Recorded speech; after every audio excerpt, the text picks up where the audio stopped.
পৃথিবী থেকে শেষ হয়ে গেল ডিজেল, পেট্রোল, অকটেন। তাই পূর্বের সকল যানবাহনও এখন পরিত্যক্ত। কিন্তু বাংলাদেশের মানুষ দূরপাল্লার যাত্রীদের জন্য তৈরি করেছে এমন এক যানবাহন যা কিনা ডিজেল, পেট্রোল, অকটেন ছাড়াই চলে। চাপাই চাপাই 150 টাকা। এই নেন।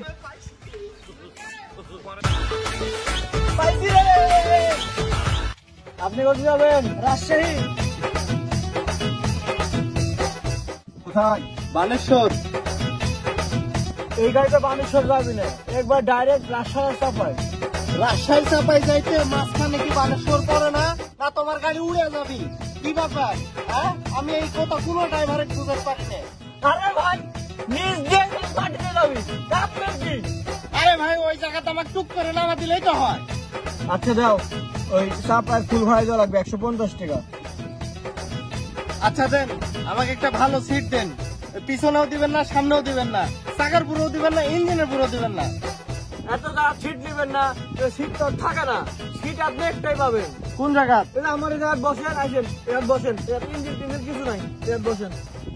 আরে ওই জায়গায় বসলে তো আমি বানেশ্বর যাইতে পারবো না। আচ্ছা দেন, একটা সিট দেন, আমি কন্ডাক্টরের সাথে ম্যানেজ করে নিবনি। H2 নেন, একবারে পিছনে নেন।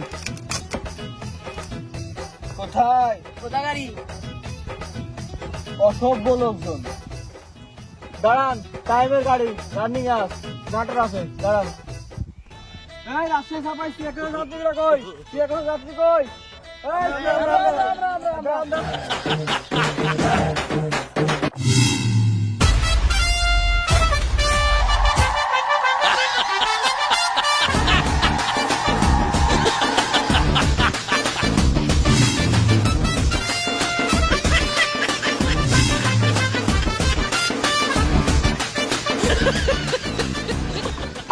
আপনারা কি রাজশাহী চাপাই সিয়াকের যাত্রী?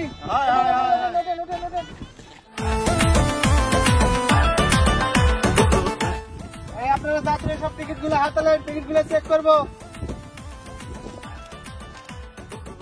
এই মিয়া, এই সিটটা আপনার না, আপনার সিট পিছনে। H2, এটা B2। এই মিয়া, এই সামনে থেকে যাত্রী উঠলে আমি পিছনে যাবো নি, আগে যাত্রী উঠুক। এই মিয়া, আপনার সিট পিছনে, আপনি পিছনে যান তো, ঝামেলা করতে হবে না, পরে ঝামেলা হবে। যান যান যান, পিছনে যান। আরে ভাই, আপনার লোক উঠলাম, পিছনে যাবো নি, বললো তো। অর্থাৎ এই লোক তো জবর ঘাটতেরা। এই তোমরা হাউস আউ করো না, তোমরা হাউস আউ করলে আমি কন্ট্রোলিং হারা ফেলে কোটি মেরে দিব নি, আমার কোনো সমস্যা নাই, আমি জানা দিলে আপনার পোলাবো নি। আরে জান না কোন সাইডে?